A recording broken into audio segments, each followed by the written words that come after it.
Renungan pada hari ini diambil dari kitab Kejadian.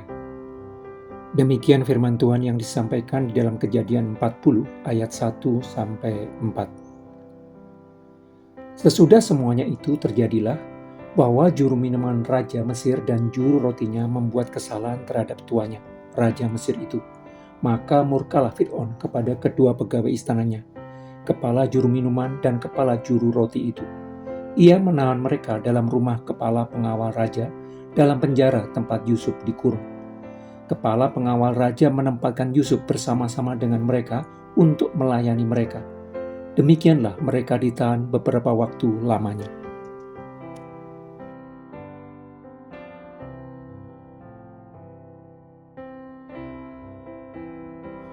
Labirin adalah rangkaian jalur rumit dan berliku yang dibatasi tembok atau pagar yang saling bertautan menuju satu titik tertentu.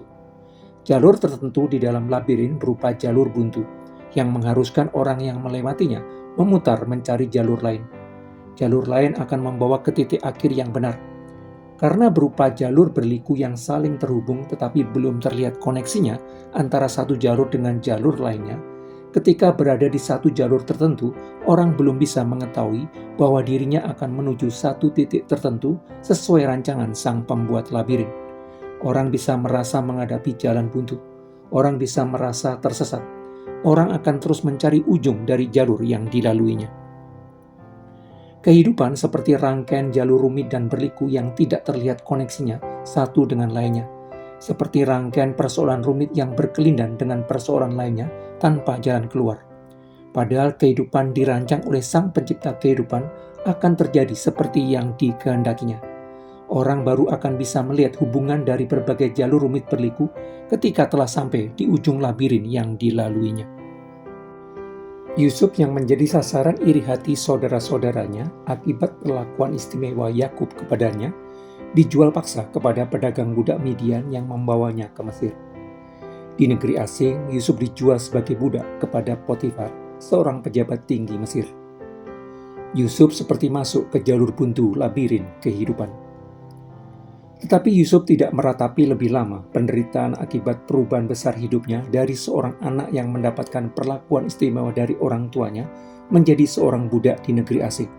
Yusuf mulai belajar menerima fakta bahwa dirinya adalah seorang budak, orang yang harus bekerja bagi orang lain. Malah Yusuf memutuskan bekerja dengan baik bagi majikan Mesirnya dengan memberikan tenaga, pikiran, dan waktu cukup untuk mengerjakan dengan sungguh tugas-tugasnya. Tugas kecil dikerjakannya dengan sungguh, demikian pula dengan tugas yang lebih besar dikerjakan pula dengan sungguh. Yusuf yang bekerja dengan baik mendapatkan kepercayaan dari Potifar majikan Mesirnya. Yusuf naik jabatan dari seorang budak biasa menjadi tangan kanan Potifar mengelola seluruh asetnya. Tetapi ketika telah menjadi orang kepercayaan pejabat tinggi Mesir itu, muncul godaan. Godaan bukan muncul dari luar, tetapi dari dalam rumah Potifar, dari istri Potifar.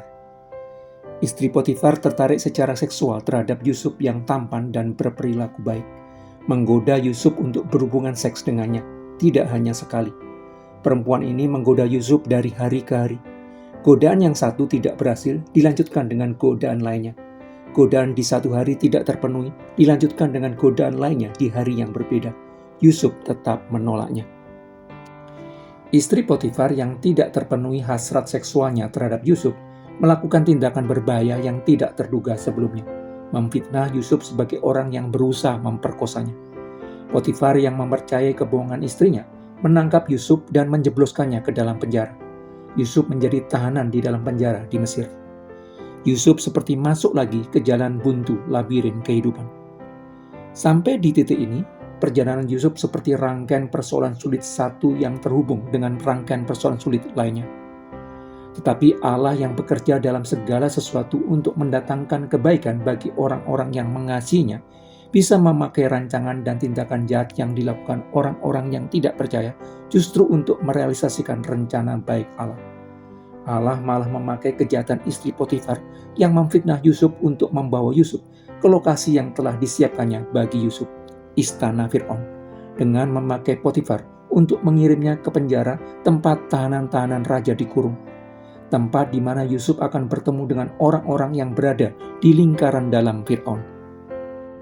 Setelah Yusuf di dalam penjara, dua pegawai istana Fir'aun, kepala juru minuman dan kepala juru roti, melakukan kesalahan sehingga dijebloskan ke penjara di mana Yusuf ditahan.